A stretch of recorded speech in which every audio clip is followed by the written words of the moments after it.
I always consider this channel the ECW of professional wrestling YouTube channels because YouTube kind of deems us as kind of a liability, right? This channel is controversial. We swear a lot. We don't hold back. We're not so PC a lot of times. We get amplified.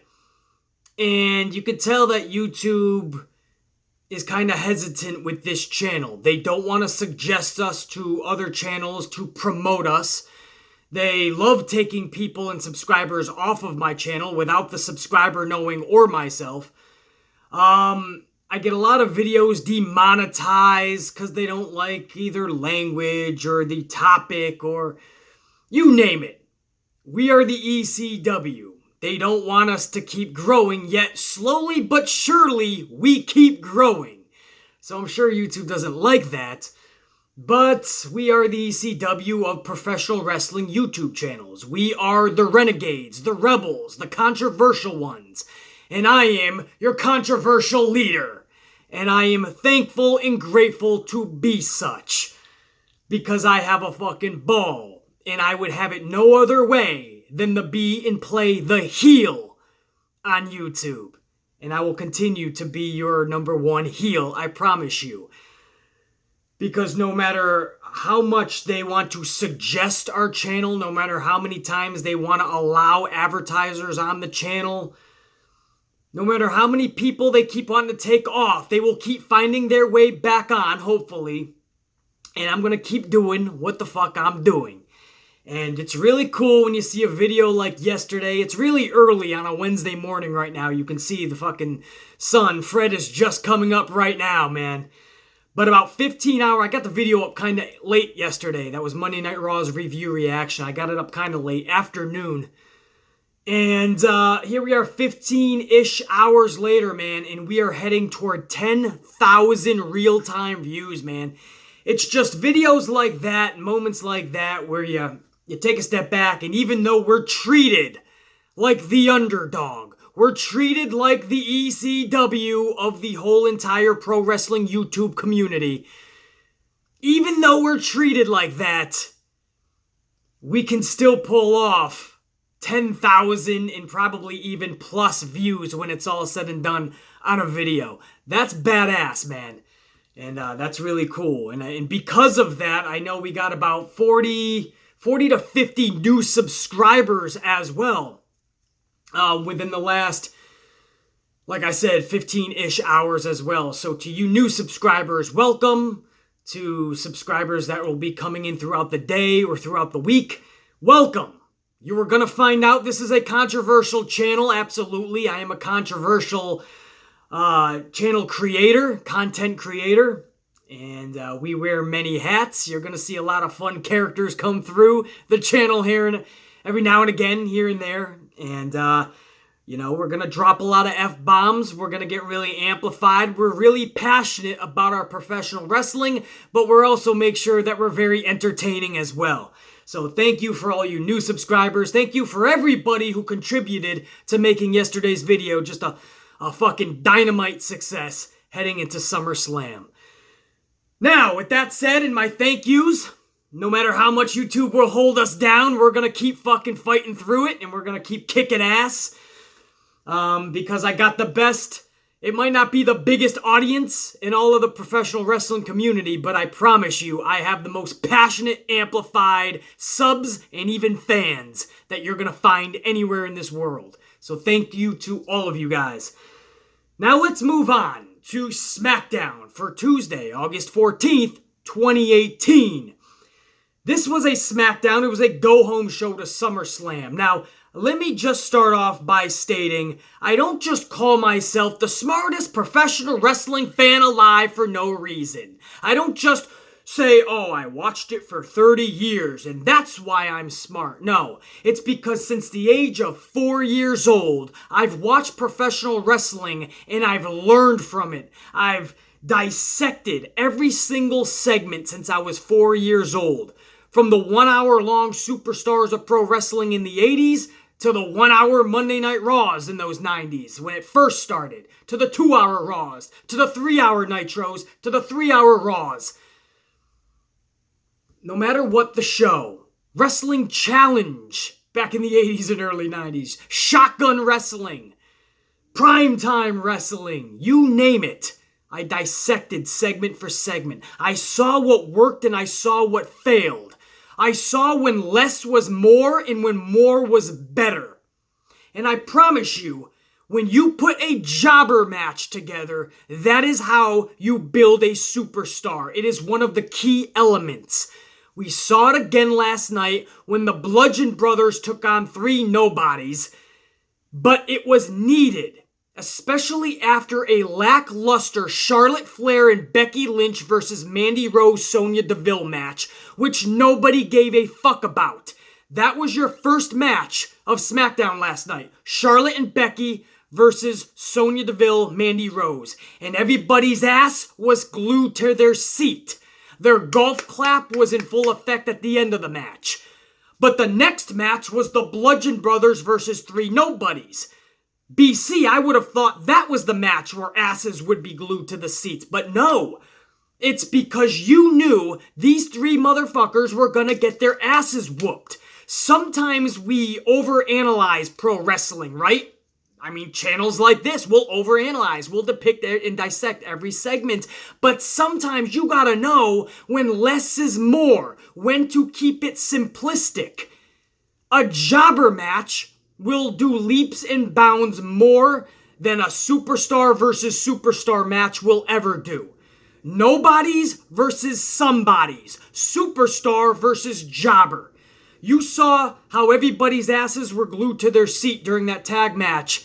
Charlotte and Becky versus Sonya and Mandy, the first match. The second match, everybody was on their feet while the Bludgeon Brothers were bludgeoning the 3 nobodies. Why? Because it's suspense, it's anticipation, it's excitement, even if it's subconsciously. Because you know these 2 motherfuckers are gonna whoop somebody's ass. You know that somebody is going to get their ass whipped. And sometimes that's the basics of pro wrestling. The basics of pro wrestling are hero versus villain, good guy versus bad guy, ass kicker versus the one getting their ass kicked. It's the simplistics and the basics of pro wrestling that sometimes we kind of get away from it. And we start trying to overdo it. But you don't have to sometimes. Everybody's ass was off of that seat and everybody was standing up when the Bludgeon Brothers were beating the ass of 3 nobodies. Because that's genuinely what we want to see. We all claim we want to see the product get better, not just pro wrestling, but especially WWE. But how do you do that? I give you guys ways to do that on almost every single video. Now, whether people want to take that to heart and take that advice to their brain, that's up to them. That's up to their own discretion. But I at least give people knowledge on how to make it better. I'm a creator here in New York City. It's what I do, guys. I'm an entertainer. I've written books, I've written screenplays, I've acted in films, in TV shows, in commercials. I've made a channel from scratch that, again, YouTube keeps trying to keep down, and we keep persevering. I'm a creator. I know what I'm doing. Who do you think writes for WWE? It's people that are creators and writers. I am one of them. I'm just a lot smarter and better, and I know this for a fact. I don't care if it sounds egotistical, it's just a fact.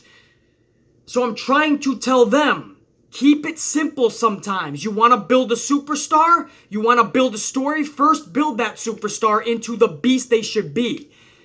The pay-per-views should be when a superstar meets another superstar. And if you built them up correctly, then they both should look badass.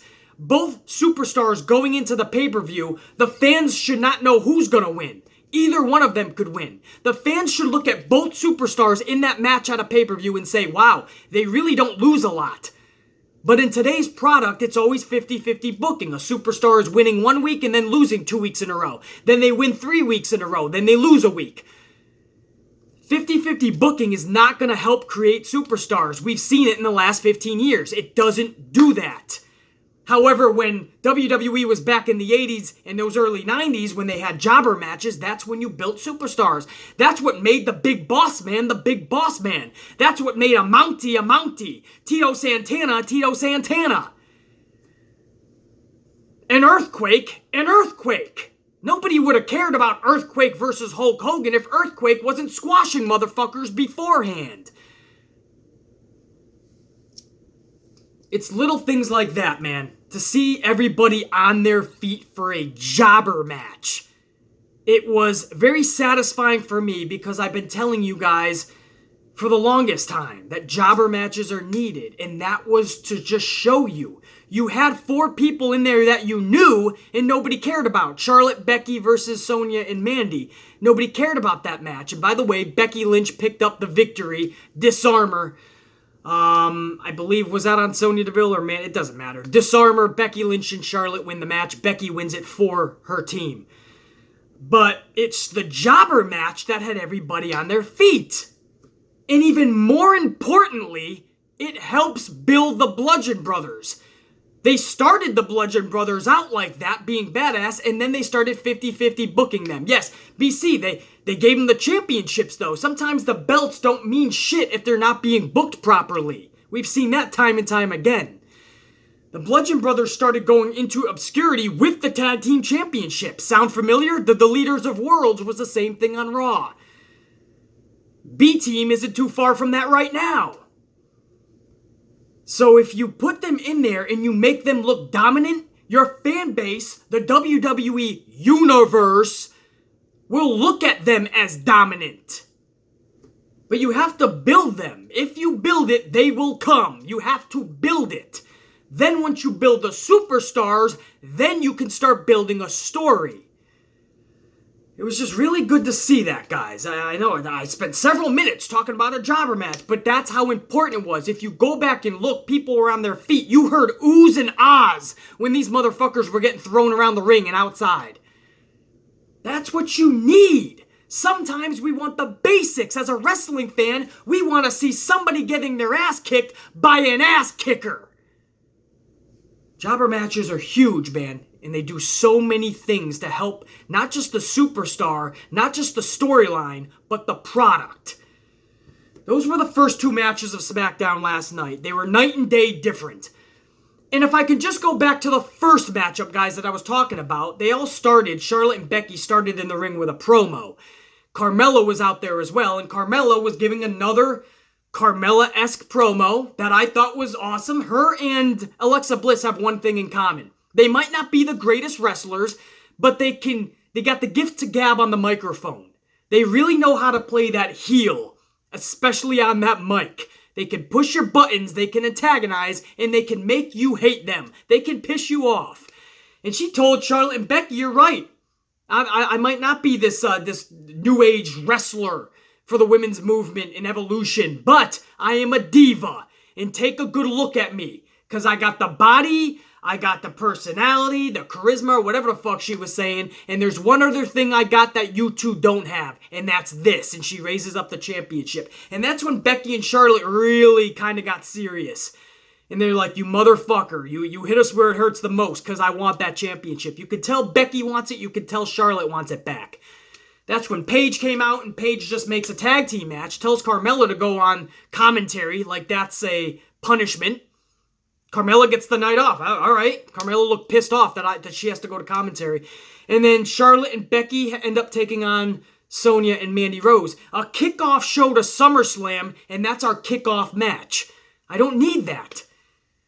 Give me a jobber match with Becky Lynch and a jobber, and I'm going to like that much more than I like Sonya and Mandy versus Charlotte and Becky. I just didn't need to see that, and clearly nobody else wanted to see that because everybody's asses were glued to their seats. So I just feel that for a big match at SummerSlam that this is supposed to be, all 3 ladies, Charlotte, Becky Lynch, Carmella, and that was your last segment of this story going into SummerSlam for those ladies. I felt it should have been much more better than that. Than just Carmella's at the commentary booth and Becky and Charlotte are in a tag team match. If that's the best you got, then this triple threat will fail at SummerSlam. Just a fact. Now, I talk tag teams. I do want to get to the New Day Insanity next, but first I just want to take a moment to let you guys know the upcoming schedule here on the channel.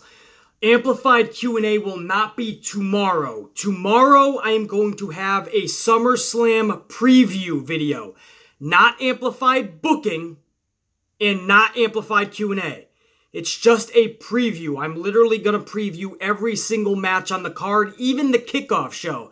So in all, I believe it's like 13 or 14 matches. So I will go over the whole card. I'm just going to go over each match, give my honest thoughts and opinions on the match, on the storyline and feud and build up to the pay-per-view match, and just uncensored, honest opinions about each match, guys. And I think this is very important to get a good feel of what SummerSlam even is this year. Because it's a smorgasbord of a lot of different things. A lot of things we disagree with. Some things we agree with. Some might be better than others. Some might be the sleeper matches. Some might be the ones that just totally steal the show. Others might underperform. Others might overperform. To get a good feel, we really gotta dissect it match by match. And I'm going to do that in tomorrow's video. So be on the lookout.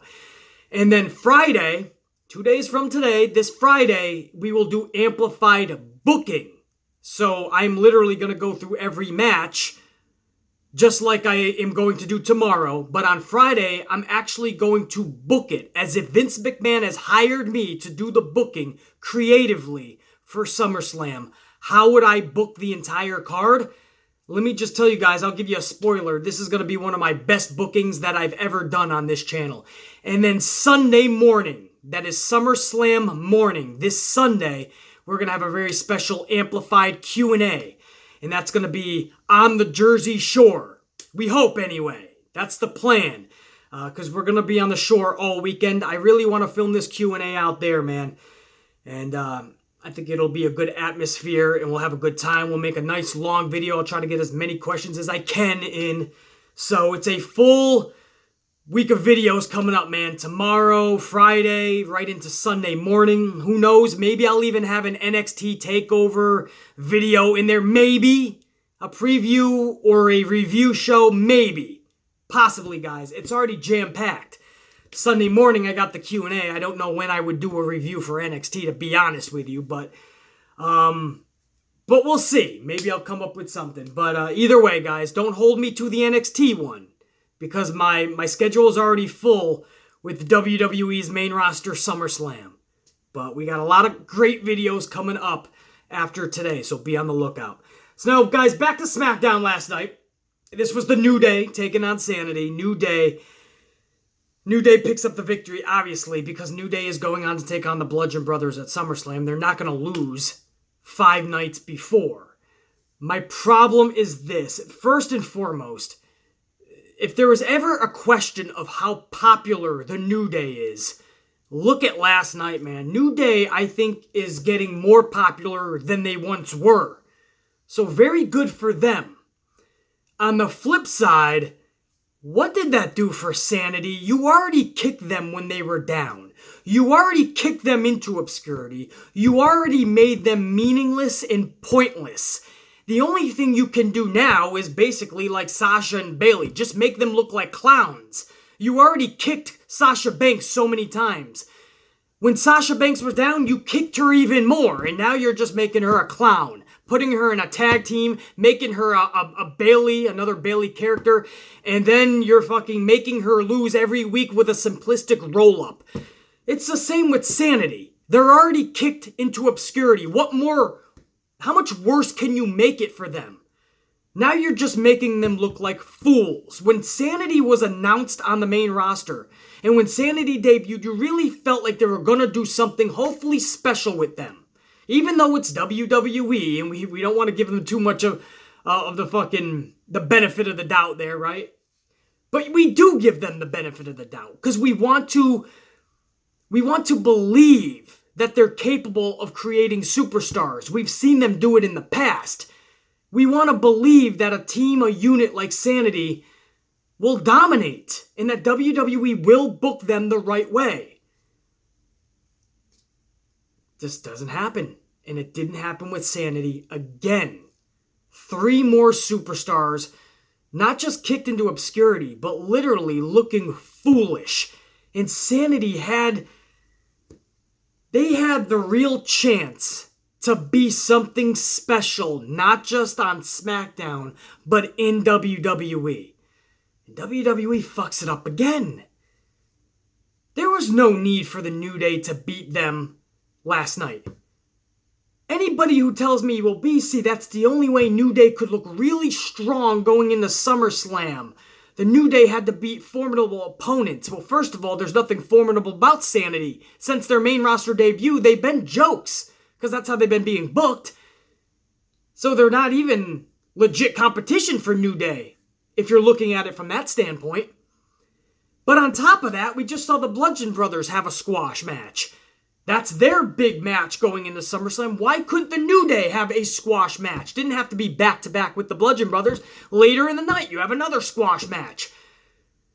Well, BC, you can't have 2 squash matches in the same event. 2 squash matches on a show, because fans will think that's not entertaining. Well, I just proved that to be false.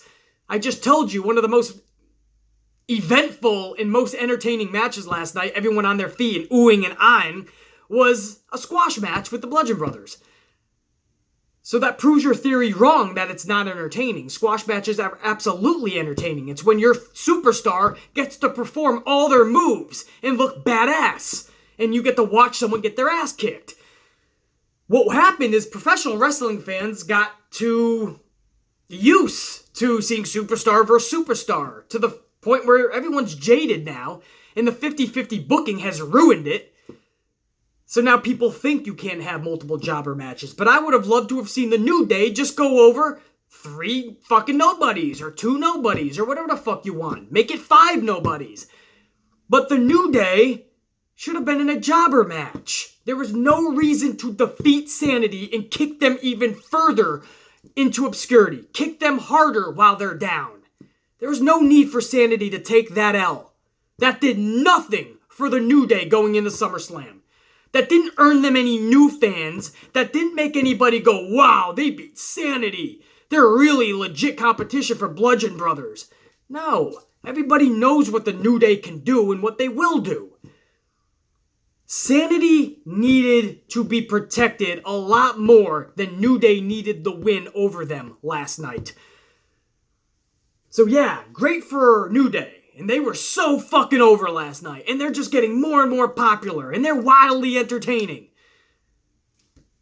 Sanity looking like clowns, that should not have been a part of that show last night. So I'm definitely against that. And another nonsensical match. I mean, at this point, are you guys sensing a theme here? This is a go-home show to SummerSlam, and it doesn't feel it. The matches are so horrible to me that you also have Aiden English taking on Andrade Cien Almas. Now, the best part of this is we get to see Zelina Vega. That was it. Because the match was only a couple minutes long. I believe a hammerlock DDT, I want to say. But either way, Almas picks up the victory over Aiden English, obviously. Aiden English rolls out of the ring and into obscurity. And out come Rusev and Lana, because after the match, Zelina started talking some shit about their mixed tag match on the SummerSlam kickoff show this Sunday. So this brought out Rusev and Lana. I think they really thought the crowd was going to be more behind them and really giving Rusev Day chance. But that crowd was not fully behind Rusev Day. Or maybe Rusev Day just has finally gone stale.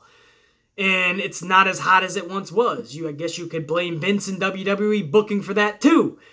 But I was never behind the Rusev Day gimmick with Aiden English and all that. I felt that was time to separate. I feel this Sunday, it sucks that it's on the kickoff show. But I think Aiden English finally drives the wedge between himself and Rusev for the last time. And I believe that's where you can kick off something cool with Aiden English and Rusev. But the promo that Lana and Rusev cut, they didn't really have the crowd fully behind them, so it was kind of awkward.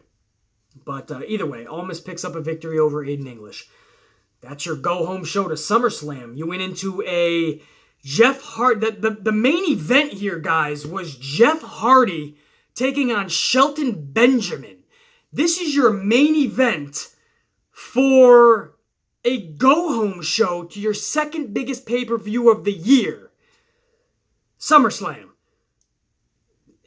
Benjamin versus Hardy. And you want to think Benjamin can go in the ring, even at his age, and Jeff Hardy obviously can go in the ring, even though he's coming off of some injuries, nagging injuries, and some severe injuries, but they can still go in the ring. So you like to believe on paper they can go. But they just didn't go last night. That match just fell flat. That was a rather boring match when you put two superstars like Hardy and Benjamin in the same ring. Felt it should have been a lot better, and it just wasn't. In the end, Jeff Hardy picks up the W with some classic Jeff Hardy moves, right? Twist of Fate, you had the Swanton Bomb, you had a 1, a 2, and you even had the 3. Shelton Benjamin rolls out of the ring into obscurity, and you have Jeff Hardy celebrating while Randy Orton's kind of peeking from backstage. Like where the staging area is, there's that curtain on the side, and Orton's just peeking out, and nobody can pull that off better than Randy Orton. I love how that was pulled off. I just don't feel that that should have been the main event. If that whole segment is maybe in the middle of the show, I'm on board. But that's your main event. After that was just an AJ Styles promo. But as far as wrestling, that's your main event. Just Orton kind of staring out to Jeff Hardy celebrating. Again, I thought it was badass. I thought it was a pretty decent spot. Just for the last match of the night, that's the big thing that you're selling, aside from AJ Styles, Samoa Joe. I felt that the placement was a little off. But we'll see what Shinsuke and... by the way, I totally missed that. Before Orton even was peeking out.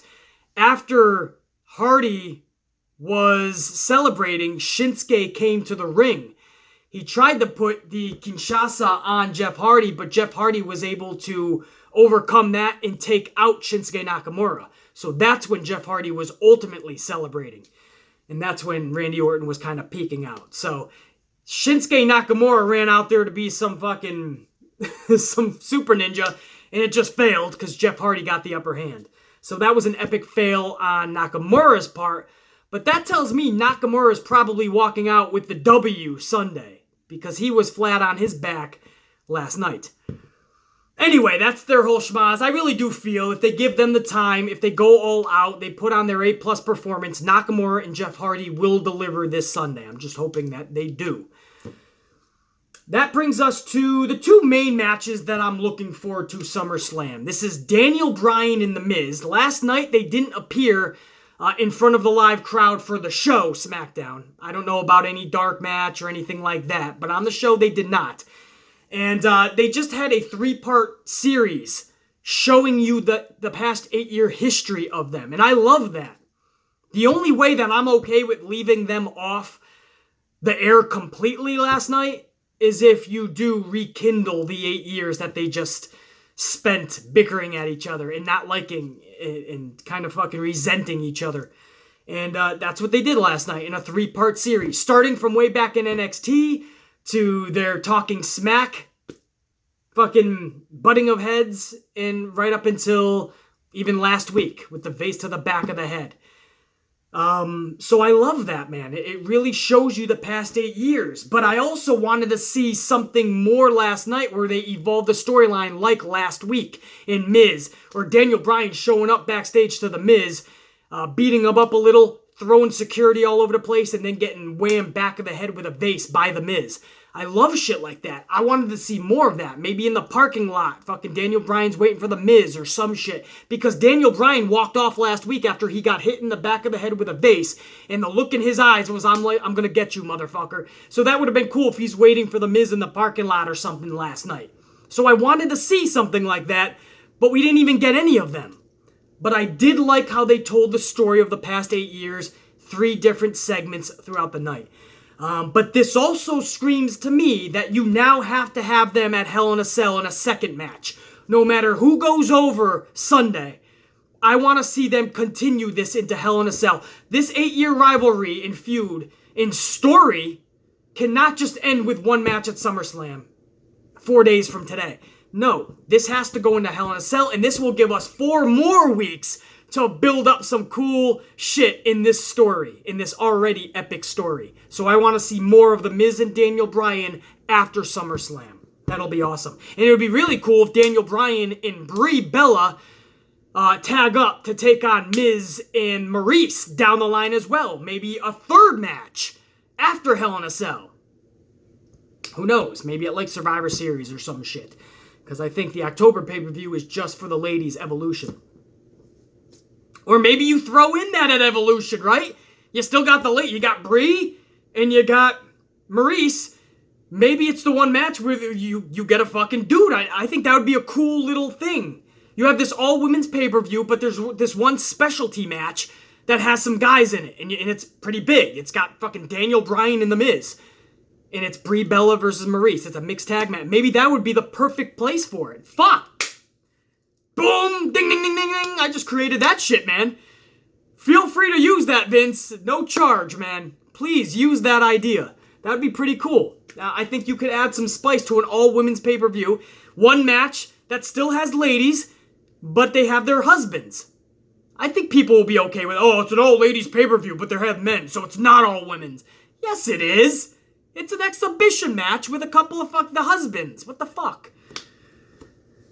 Anyway, just thought of that idea, so now I'm all excited about it, man. But I want to see a lot more out of The Miz and Daniel Bryan. It cannot and should not end this Sunday. And guys, this brings us into what was the actual main event, which was not even a wrestling match. This was just an AJ Styles promo. And he starts talking about how his wife told him, just don't get heated. Don't overdo it. Don't overreact. Don't let your temper get the best of you. Don't let Samoa Joe get the best of you. And this brought out Samoa Joe. And Samoa Joe whips out a letter from his suit jacket, and he says it's from a very special member of the WWE Universe. And he starts reading it. And he starts talking about how this person is saying that everything he said was horrible. It was despicable that he said last week about AJ Styles, about how he isn't a good father. He is not a good husband. He just cares about wrestling and being champion. So this person wrote a letter to Samoa Joe saying everything you said was despicable. It was horrible. But not because it wasn't true. It's because it is true. Everything you said was absolutely true. And it's fucking heartbreaking. And this person wrote that maybe he never wanted kids in the first place. And maybe he never wanted a wife either. And he talked about how hopefully Sunday you will end this once and for all. And basically wake AJ Styles up. But basically pleading with Samoa Joe to finally put an end to this. That AJ Styles was never a family man. And when he says who it was by, this letter, sincerely, blah, blah, blah, it was by Wendy Styles. Well, that's AJ Styles' wife. So, and then we fade to black and we go off the air. So, are we to believe that AJ Styles' wife wrote a letter to Samoa Joe? Is that supposed to be the story? And if that's the case, then obviously that's gotta be bullshit, right? That's Samoa Joe trying to get into the head of AJ Styles, because AJ Styles was just in the middle of the ring talking about how his wife said, relax, don't let this idiot get to you. And now Samoa's coming out and saying, actually, your wife told me different. I love the personal aspect of this. I told you guys this last week. Because AJ Styles and Samoa Joe, they're going to sell that match just based on who they are and what they can do in the ring. But when you add an extra layer of storyline to this, and now you make it even personal, so professionally they're going to have a badass match. But then you add to it the personal aspect. I love that. And they added another layer of that last night. But I don't really know where that goes. Are we to believe that AJ Styles' wife sent that letter to Samoa Joe? Is that really gonna get into the head of AJ Styles and fuck with him? Or is he just gonna make a phone call to his wife after he left the ring and say, what the fuck was that? And she says, I didn't write no fucking letter. And he's like, that's what I thought. Okay, love you, honey. Bye. Click. So, I mean, again, placement. It was a zinger. It was cool. It was another layer to the storyline that Samoa Joe brings into the story, AJ Styles' wife, and this time singles her out and says that she wrote this letter to him. So now Wendy is part of the story for real now, not just like mentioned last week. Now she's in the story. I wouldn't be surprised if Wendy is front row this Sunday, and she's a part of the actual match. But was that enough to end SmackDown? Was that enough for the go-home show to SummerSlam to fade to black? I'm not so sure. Just like their last wrestling match was Jeff Hardy versus Shelton Benjamin, that doesn't really sell me for SummerSlam. I don't know if that would have sold a casual fan that was on the fence to buy this pay-per-view or to buy the network. I don't know if that would do that. I know it made it a lot more fucking personal that he's now claiming that Wendy wrote him a letter, AJ Styles' own wife. But either way, it's going to be a kick-ass match. But SummerSlam, SmackDown as a whole didn't deliver for me as I was hoping it was going to. The last 4 weeks were dynamite, dominant by SmackDown. Last night, I gotta be honest with you, the 3 main moments of Monday Night Raw, Ronda Rousey beating the shit out of security, the Paul Heyman, Roman Reigns, Brock Lesnar segment, and Dean Ambrose returning, those are the moments I'm gonna remember this week. SmackDown isn't giving me any real moments to remember. But it's okay. I'm actually going to throw them a mulligan because they've built SummerSlam. These SummerSlam matches, to me, I feel they built beautifully over the last 4 weeks. So last night was not horrible by any means. It just wasn't as epic as I was hoping it was going to be leading into SummerSlam. I really kind of had some high hopes. Not too much went on last night. I think they kind of played it safe, and they just wanted to remind everybody of the matches. Alright, it's not Raw, it's SmackDown. They've been putting on consistently good shows. I'm going to throw them a mulligan. Now, guys, it's what is it? Wednesday morning now, Thursday, Friday. 4 days from today, it's SummerSlam.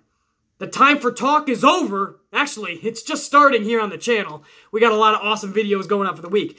But for the superstars, the time for talk is done. Now you show up to Sunday SummerSlam with your A+ game. And you go to steal that fucking show. Again, guys, tomorrow we are going to do the SummerSlam preview show. Friday, we're going to do SummerSlam amplified booking. And then Sunday morning, we will do amplified Q&A. So that'll be later this weekend. All right? So any questions you got throughout the weekend, or throughout the week, I should say, just jot them down below or in tomorrow's video or over on Twitter. And I'll try to answer as many as I can. But that's it. I think that's everything, guys. Much love and respect. The Amplified Man is going out to kick and whoop that ass on this Wednesday. I hope you guys do the same. For now, the Amplified Man is going to check you later.